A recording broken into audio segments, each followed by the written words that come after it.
Welcome back to Backspace Academy. In this lecture, I'm going to run through the Simple Notification Service, or SNS for short. I'll run through what exactly is SNS, what are the transport protocols we can use for sending messages with SNS. I'll look at what a message format looks like.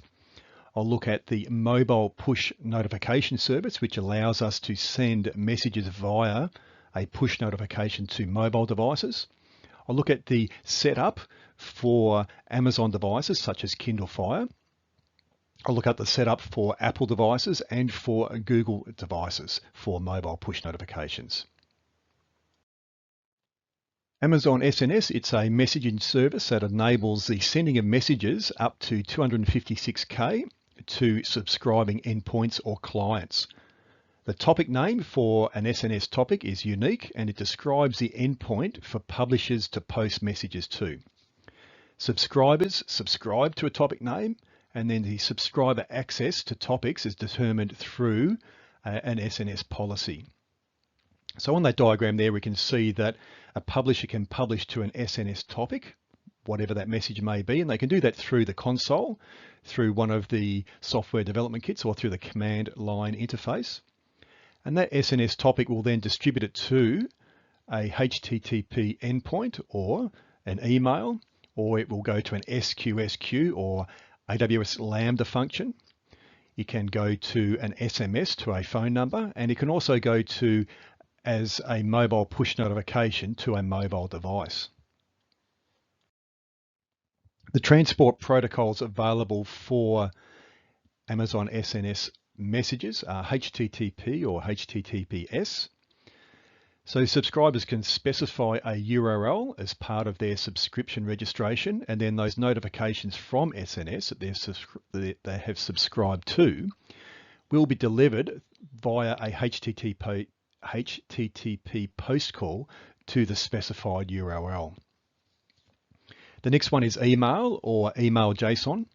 Messages are sent to a registered address as an email. Email JSON are sent as a JSON object, while email is sent as a text-based email.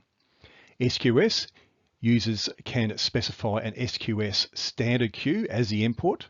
Unfortunately, FIFO queues are currently not supported for that. And we have SMS. Messages are sent to registered phone numbers as SMS text messages.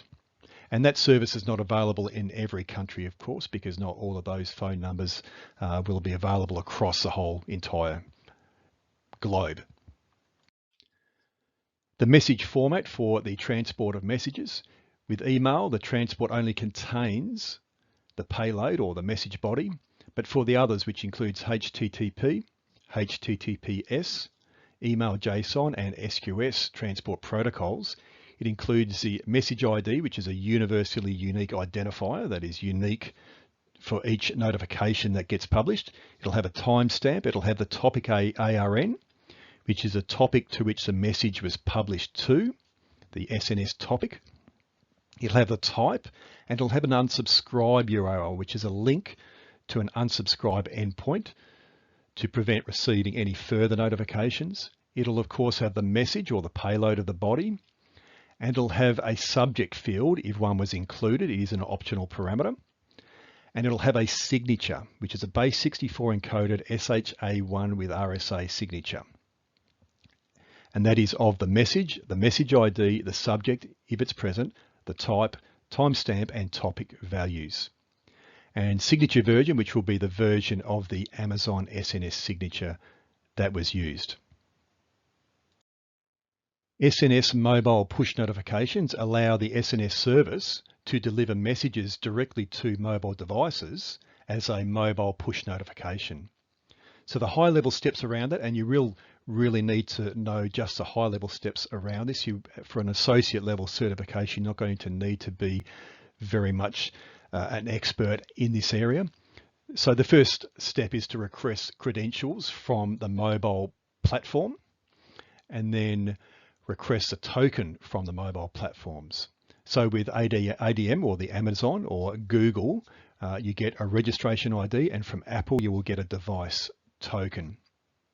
From there you can create an SNS platform application object, and then you create an SNS platform endpoint object, and then you publish SNS messages to the mobile endpoint.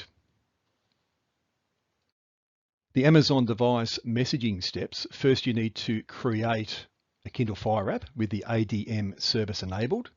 From there you can obtain a client ID and a client secret, and then you can obtain an API key, and from there you can obtain a registration ID.